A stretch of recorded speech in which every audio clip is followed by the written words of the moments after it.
Hey y'all, Jim here with Sunrise Farm.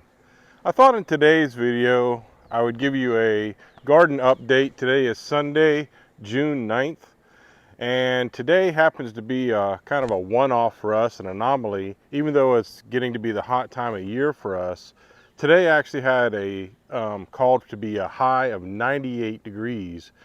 And fortunately for us today, the humidity is only around 50%. So that doesn't make it terrible outside. It is hot. I'm doing this in the mid-afternoon and it's beating down on me pretty good at the moment. If I start to sweat, I apologize. But I thought I'd give you a garden update today on where I'm at with my trying to get my market farm off the ground, what's happened going on starting this year, and kind of go over the good, the bad, the ugly of what it means to do gardening and farming. So hope you'll enjoy this video. Come along with me and I'll walk you through where we're at and what we got going on, and kind of share the successes and share some of the failures too.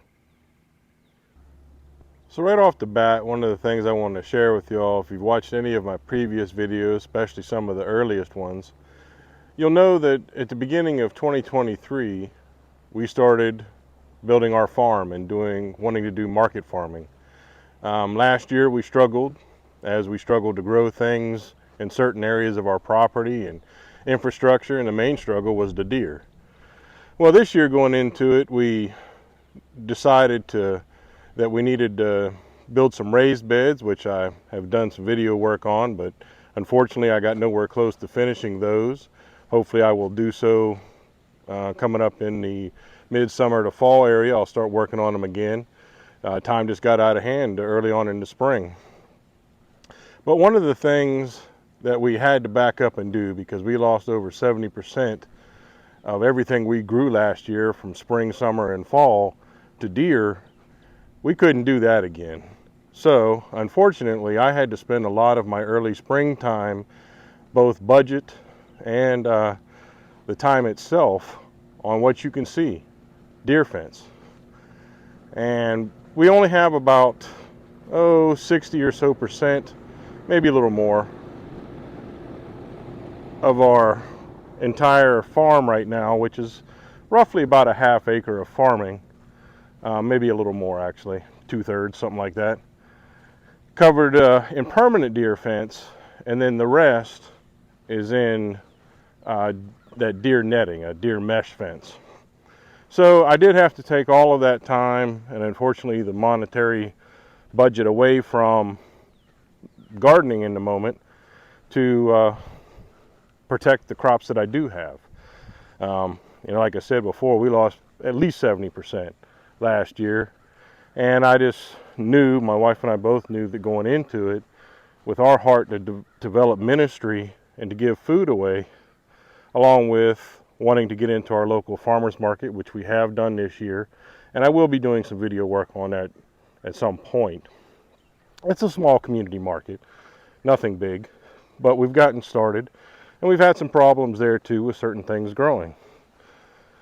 But we're going to just kind of walk through what's gone on so far and talk about what's the plans are for the rest of the year. For the rest of June, going into July and August, which is in the south here in Zone 8B in South Carolina, is our two hottest months of the year. Almost unbearable and almost useless in planting.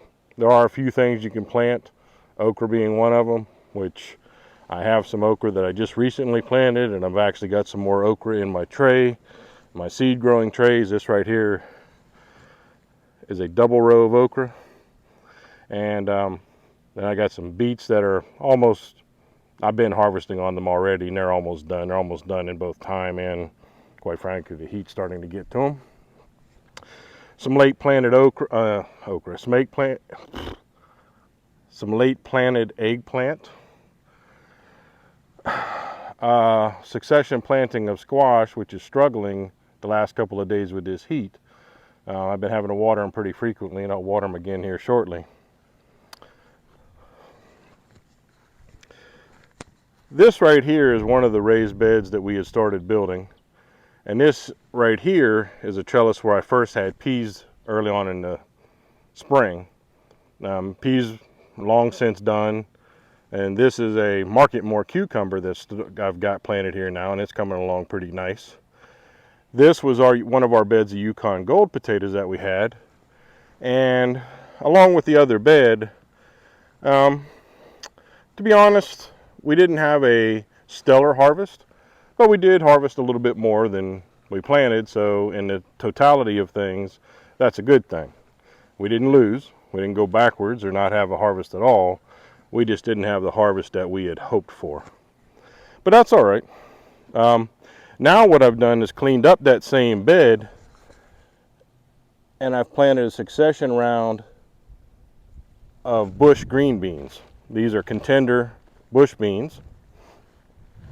I do have my initial round planted that we've been harvesting on, and they're doing okay, but I've since discovered, and I'll show you when I get to that side, that I have more area of land than I thought that has some kind of badness to it, some kind of disease to it, or chemical something probably in the ground from beforehand when previous owners and time went on. But like I said, I'll show you that in a minute.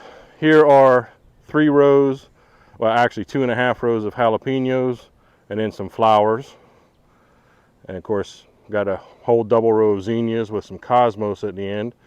Cosmos, this is the first year I've ever planted those. To be honest with you, I don't like them. I'm just gonna be blunt about it. So I probably won't grow them. I'll finish growing the seeds I have, which I had bought a decent quantity of seeds. But as far as buying them in the future, probably not for me. But these zinnias are awesome. This zinnia right here is a special blend. It's called Yellow Flame, and they're gorgeous. It's almost, I don't even know if the images can do them justice. But here was this other bed that I had started. Of course, they're going to be up to the 2-foot mark eventually also, and I'll be starting that project again here in probably another month or so, because when it gets so hot you can't do much to the garden. I'll just take my mornings and start working on raising the beds and building more beds. But at any rate, I cleaned up this bed of Yukon Golds, and I currently have done a succession planting of, well actually it's the first planting of red snapper tomatoes, but a succession planting of tomatoes, if you will. And then over here on the actual raised bed that we had finished, we harvested and started cleaning up, just harvested and started cleaning up our rutabagas and turnips. They came out pretty decent. They came out really nice. They done well at the market. And then here we have some radishes and some lettuce. Yeah, the heat's making them struggle quite badly. Like I said, today's 98, and then tomorrow it'll be a high of 90, and then like 88 to 90 next week or so, which is kind of the normal for June for us. So today is more of a, last couple of days been more of an aberration, an anomaly, if you will. But here is a whole 20-foot section of carrots that I planted, and they're coming real close to harvest time, and they are doing outstanding. Let me see if I can get here we go. You can start to see that they're getting some size to them. And so they're coming along real nice. So I have no complaints on the carrots. Our overwintered carrots harvested real well, and those were very popular in the market. So we know that carrots are going to be a thing for us. Doesn't seem like anybody else had carrots. Well, I know nobody else had carrots. Doesn't seem like they care to grow carrots either. I hear all the time that carrots are hard for people to grow. Well, that may be true, but honestly, we've had very good success with carrots. Now here is that's a row of pickling cucumbers that I never was able to get more trellis up for.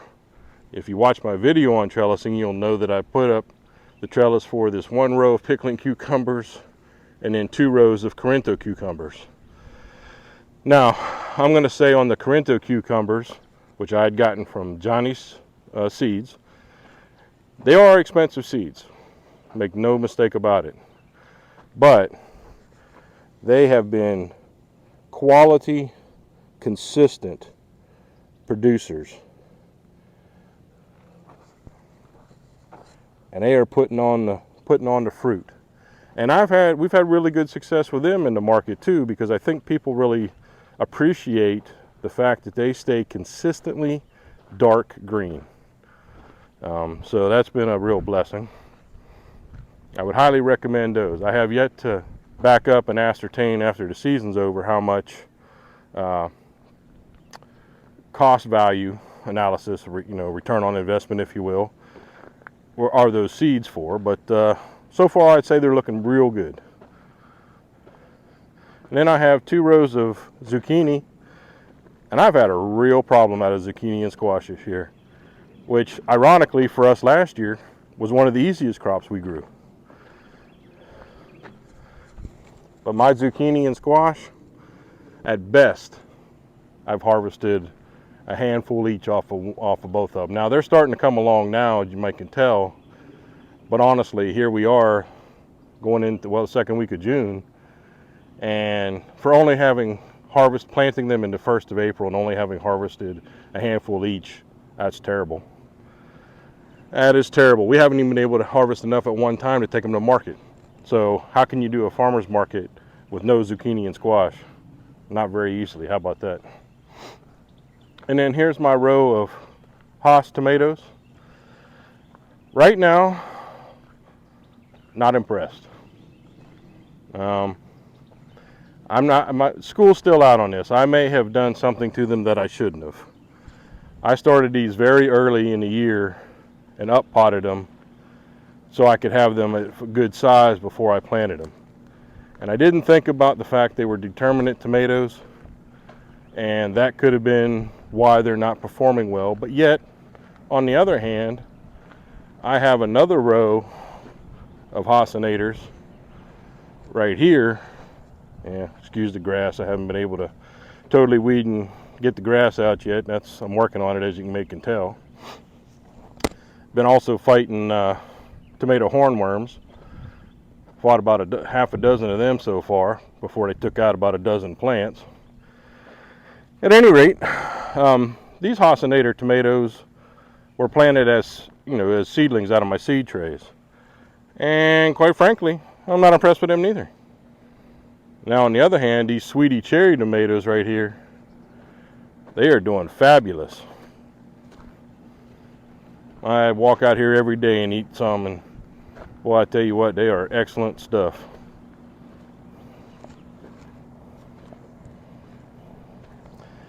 But this is where I get to some of the ugliness of my farm life so far. If you can see down through there, you see a bunch of grass, a bunch of tomato plants with no trellising on them, a bunch of weeds. I know it doesn't look like it, but I have been trying to work on cleaning it up. But I have a variety called Super Choice in there of 3 rows, and I have some Marglobes and some Amish paste. Now I'm starting to get tomatoes, don't get me wrong, and as you can see, I'm starting to clean up rows, but it's been a problem. Like I said, I lost a lot of plants to tomato hornworms, and now, well, actually not now, in addition, in fact, this one right here is another one ready to go. This one right here is an example of the disease that apparently is in a swath of my ground, because it's actually flowing through. It's weird. It's kind of like a weird river of land that I have, because it almost seems no matter what's planted in this swath, tomatoes, okra, beans. You can see these beans right here. I thought at first this was a watering issue, but now I've come to understand, because almost everything planted in this swath, whatever it cuts across, and no, I don't know what's in there because I did not have a soil sample done of this particular spot. I need to, obviously, but there's clearly something going on with the ground, and it's not a water issue. It's not a fertilization issue either, because I've definitely hit them with fertilizer through my drip irrigation. I hit them with the AgriThrive fruit and flower. And as you can see over here is my rows of bell peppers. You can see I've started cleaning them up too, but the ugliness of what happens when you don't have enough time because you're trying to put up deer fence, you're trying to prep land, you're trying to plant plants, and you're trying to harvest and prep to do the market and some other things in life. But they're coming along. We've actually picked a few bell peppers. In fact, you can see another one over here that's coming along just nice. About the size of a tennis ball right there. So we're picking some bell peppers. We just picked a few today. And we picked one or two the other day. So they're coming. But again, the ground is just weird. Clearly, I do have and recommend a soil sample test. Here, I don't expect much. This was a trial thought of throwing down some red potatoes after the fact, and I could not keep up with the grass. So, in fact, those potatoes I got to get them out this week, whatever is in there. I started harvesting my red potatoes.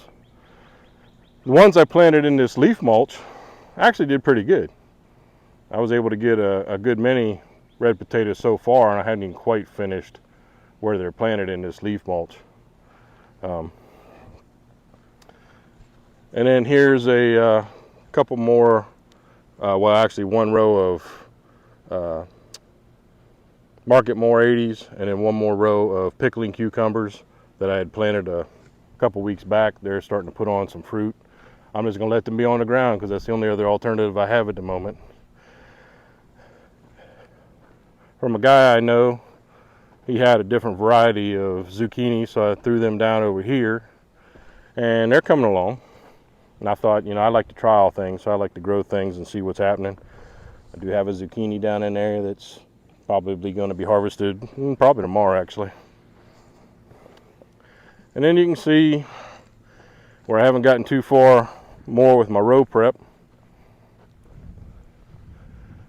Grass overtaking it again, which not terrible compared to where it started, but. And then I have the late planted butternuts. Be perfectly blunt, with this ground as bad as it is and as late as I planted them, I don't really expect anything. But nothing gained, nothing ventured, nothing gained, right? And then here's my 2 rows of sweet potatoes. Now they're going like crazy, as you can see. They're going absolutely insane-o. Strawberries are winding down. We've had a nice harvest on strawberries. In fact, there's one down there. Let's see. They tend to, in this heat on the ground, they tend to get burnt. And this one's not quite touching the ground, so let's see.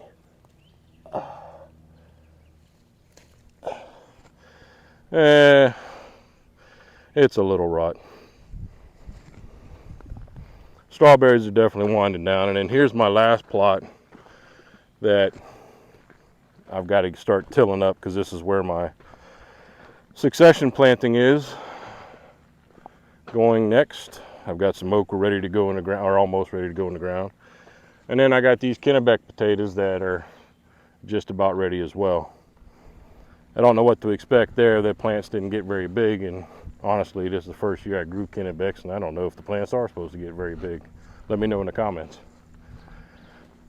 But, when you're trying to do all of this at one time and don't really have much extra hands, and the heat gets to you when the weather catches up on you, let alone rain days. But down here it's very difficult to work in the afternoon heat, and it doesn't help the plants any, especially all the cucurbit plants, zucchini, squash, cucumbers, butternuts, cantaloupe if you got them and all. It doesn't help them very much at all. All right, well, that's the garden tour and update, and so I'll talk about a few things that I didn't talk about while I was walking around. That is, ground prep. If money wasn't an object, I'd have a bunch of cow manure compost delivered, some professional cow manure compost delivered in bulk. There's a place about an hour and a half from my house that'll deliver it by the ton. Unfortunately, it's expensive. And so, I'd love to have that in the ground and be able to till it into the ground, or even be able to raise the ground with the composted manure and almost do a no-till kind of earth bed situation. But that's not what I'm able to work with this year. So I'm able to have, I'm having to do one thing at a time as the budget will allow, season, weather will allow, and of course time itself will allow. But some things that I can take away, both knowledge-wise and what to do even going into next season-wise, or we can actually, roundabouts the middle of July, somewhere in there, we can actually start a whole nother round of spring summer crops, meaning zucchini, squash, cucumber. So we can kind of get almost 2 cycled seasons out of it all the way up to November. So some things I've learned up to then, or up till now for then. I'm going to keep buying T-posts as I can and buy a few at a time, try to build them up so I can put the trellises up, so that my next planting, we'll call it my fall planting of cucumbers, they'll all go up on trellis. It just is easier for us, both physically, but it also, because we're working with what I call limited space, it allows us to grow more in a confined area. Speaking of cucumbers, I haven't harvested, Market Moors were the second ones that I planted after the Corinthos. So I don't have anything to say about Market Moors yet, other than so far the plants and the initial fruits they're putting on look amazing. And of course, Market Moors, if you're not familiar with them, they've just a long-standing heirloom variety that is way cheaper, if you will, seed-wise, than the Corinthos. The Corinthos are parthenocarpic, meaning they don't need pollinators the flowering on them almost doesn't matter at all, because when they produce a fruit, that fruit will come to be. However, so far, like I said a second ago, the Corinthos I'm impressed with. I'm impressed with the amount of fruits they're putting on. I'm impressed with their growth rate, if you will. I'm impressed with their uniformity of color. And the initial first couple of fruits, and this is kind of true for any plant, the first couple of fruits aren't really indicative of what that plant is capable of, because a young plant can't necessarily produce a full-blown fruit that you would expect. So taking that into consideration, the first couple of cucumbers on each plant, while okay, they weren't great. But now that the plants are being able to be more mature and take off, they're actually producing awesome, consistent cucumbers. 6 to 8 inches, roughly 1.5 inches around, very beautiful and dark green color. I've had zero problem out of that, and so far I would highly recommend them. Again, the jury's still out, so to speak, to see what kind of production, because I'm trying to keep track in a notebook of when I harvest them, how many I harvest, kind of sort of how many pounds that gives me, so I know my return, if you will. So the jury's kind of sort of still out on total return, but so far they get a 2 thumbs up. The Hossinator tomatoes, I do believe is my fault. So I'm not willing to throw them under the bus. In fact, I'm getting ready to do an order for my fall plants, and I'm going to probably order another round of those Hossinator tomatoes and try them straight out of my grow trays, as opposed to up-potting them over a couple of months, thinking that I was getting ahead of the season. Yes, I will say this much. Doing that, they were the first ones to produce. They produced back into the second and third week of May. I had some tomatoes. I didn't have a bunch, but I harvested them first. So I don't know. Again, it could actually be partly that ground, because that ground, I'm going to call it a river because it's just kind of a weirdness that runs through my ground there, that you can just see this path of unhealthy plants. So obviously I got to do something about that. Both get a soil sample, but if I can, start incorporating cow manure and some other fertilizers and nutritions in there, all organic, of course, because that's what we are now, and try to fix that ground or raise that ground 6 to 8 inches and almost ignore what's in the ground. Preferably, that would be the way to do it. Clearly, had it not been for the budget being sucked up with a lot of deer fence, because that was expensive, no joke. It's very expensive. Right now, permanent deer fencing we have up is probably a little over 600 feet, probably almost 700 feet of actual deer fencing up. And so I don't know if you've ever priced that out or tried it yourself, but I don't care how you do deer fencing other than that netting, which is only temporary if you ask me at best, is expensive and time consuming. However, I'm going to say this. So far this year, I have not caught one deer in my garden or seen any loss to deer. So praise the Lord for that. As long as it works, I'm going to be happy with the fact that I had to pour that money into it and that time and energy into it, because honestly, once the deer fence is up, it's up. And yes, we're going to expand the farm. We've already planned for that. We're going to expand it probably another full acre to have an 1.5 acre farm. And yes, I'll have to add more deer fence and all when we do that, although I hope to have much of that in hoop house, high tunnels, if you will. We'll see. Best laid plans and all of that. Potatoes. The only reason the potatoes failed, well, actually the Yukon Golds weren't a failure. They just weren't they weren't a bumper harvest. They were a good harvest, and when they've done great at the market. Nobody else has had Yukon Golds. They all want to do the red potatoes around here. And so my red potatoes, I'm just going to say I doubt very seriously that I get my 50 pounds back out of my 50-pound seed back. I'm just being honest.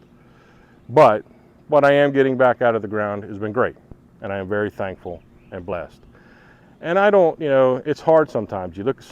Sometimes you want to look at things as failures, and perhaps they are in and of themselves, but I prefer to look at them as learning tools. What can I learn from this aspect of what happened? Each cycle, again down here in the south, we almost have 2 spring-summer cycles leading into a fall cycle, and almost year-round farming here. To some degree there is, because there's different like onions, beets, carrots. There's different things, garlic that you plant that you go over winter. So in actuality, you could look at us as having a full-blown, all-year-long market, growing season.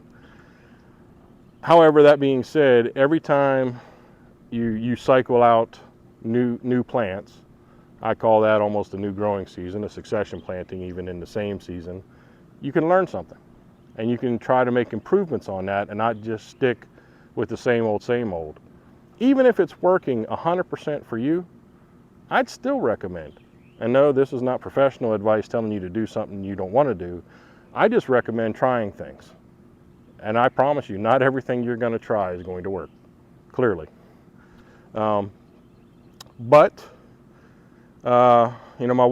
My wife was, well, she wasn't really joking with me. The other day she said, no, we realized we didn't plant enough zucchini and squash. She now tells me, as we produce more land, she wants to plant 500 zucchini and 500 squash to start the season with, and succession plant a couple hundred at a time. That's all I'm going to say about that. Clearly somebody's got to start all those and plant all those. Flowers. I was trying to do some cut flowers this year, and I've tried to sell some, but I've had certain hiccups on certain flowers, and quite frankly, with the issues I've had with the ground and other produce aspects, I haven't focused as much energy on the flowers as I initially thought I would. That's nothing to do with the flowers. I love them. They're beautiful. They attract bees and butterflies, and I just haven't been able to focus a significant amount of time on them to know whether they will or won't sell in my market, but I'm still encouraged to keep going. Some other things that I was hoping to be able to do by this point of the year so I could keep going was to purchase some 3/4 EMT and a hoop bender and make some covers for some areas of land and or raised beds if I had them built. Sorry, I'm sweating pretty good, like I said I probably would. And that way I'd be able to put some shade cloth on. Well, that's not looking promising either, but got to keep planning and keep moving forward. I got to be honest, I have zero idea. I'm standing in front of my, or in between my 4 rows of zucchini and squash. I have no understanding of why they did not grow correctly, abundantly, especially where they're planted where I've not had problems before. And the plants themselves are not unhealthy. They're not diseased or anything. They're just not producing. I don't understand why. And if you have a clue, please leave it in the comments below. I'd love to know your opinions. One thought I had was bad seed, but I hope not, because I ordered an abundance of those. And I don't see how it'd be bad seed in 2 different things. But at any rate,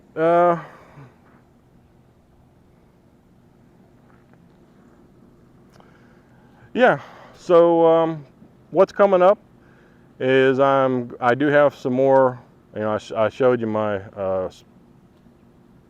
last succession planting of the spring for yellow squash. We'll see how it goes in that back plot of ours, which I've had absolutely zero problems of growing anything in. So, you know, praise the Lord, it'll do okay, other than the fact the heat's going to catch it. And speaking of which, I also have some zucchini, which you might have saw the tilled land and the tiller even sitting in the ground. I'm going to put some more zucchini in the ground just to see if how far it'll go before the heat zaps it out. I'm getting ready to drop. I got to till up the far plot, which I'm going to be doing this week, and I'm going to be dropping about 300 jambalaya okra plants. Down here in the south, okra is very big. People are all the time asking about okra at the market. My first planting of okra, I didn't plant enough. I didn't plan correctly, and I didn't plant enough. We're getting some okra and eating some okra, but I'm not harvesting enough for the market. Plus, I have that weird swath through it that's taken out about half of the okra plants, so that wasn't helpful. I have 80 okra planted over here in this back plot garden on a single double row.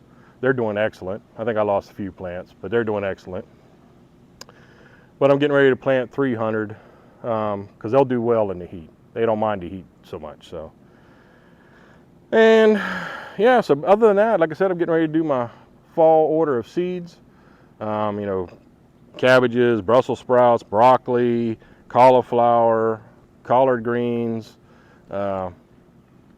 lettuces. A lot of that seed I already have, but these are the fall plantings that we'll be doing. And so if you're kind of in the same zones we are, you should definitely be thinking about your fall plantings now. Because they're, you know, like Brussels sprouts, for example, Brussels sprouts you can start in about 2 weeks because it takes them a long time to grow anyway. So if you start them in seed trays like I do, you can start them in about 2 weeks, and then when they're ready to go in the ground, you'll be fine as far as temperature goes and timing of the year goes. So yeah, so I hope this video was helpful. One thing, I've said it before in some of my videos, but just in case there's any confusion, this is not about me trying to give you expert advice. This is about me sharing our successes, our failures, our highs, our lows, our struggles, the improvements we make with our farm, and just kind of sharing our life, if you will, with you. Please take everything I say ever with a grain of salt. It's a suggestion. These are things that I've either learned from researching through university studies, other YouTubers, trial and error, and even my local farmers, which I've talked to a handful of. Some of the old-time farmers can give you some of the best advice, and then you just have to figure out how to take their best advice sometimes and modernize it into what you're doing. So please always check a multitude of resources. Don't just take anything any YouTuber says, me or any other person says for absolute standard. Because there's many ways to grow things, many ways. And not everything works, but everything, you know, it all comes down to your physical capabilities, how big you want it to be, how much you want it to grow, the space you have to grow it in, the type of ground you have to grow it in, the amount of money you might have to deal with certain situations, and so on and so on. There's so many, weather's a huge one. There's so many factors. So don't get dissuaded from trial and error. And even if you've done something for 20, 30, 40 years, if it's worked well for you every year, God bless you. Go ahead and stick with that.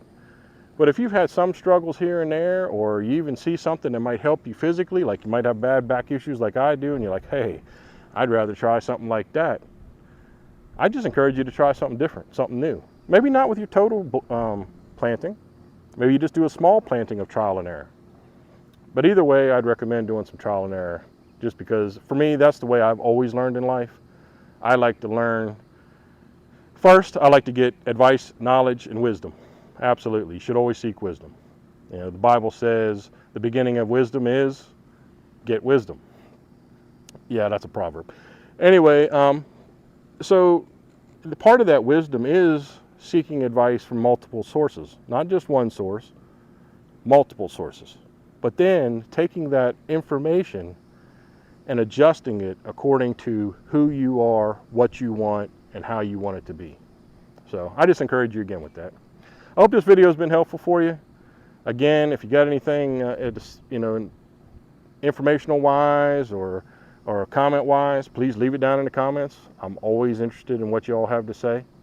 I look at this as one giant family coming together and just kind of spending some quality time, long distance maybe. So I just want to thank you so much. You've been a great blessing in watching this video. This video probably went a little long, so if you made it this far, thank you. God bless you. And so yeah, so until next time, I hope you just have an amazing, amazing day in the Lord. We love you. God bless you. Have an awesome rest of your weekend.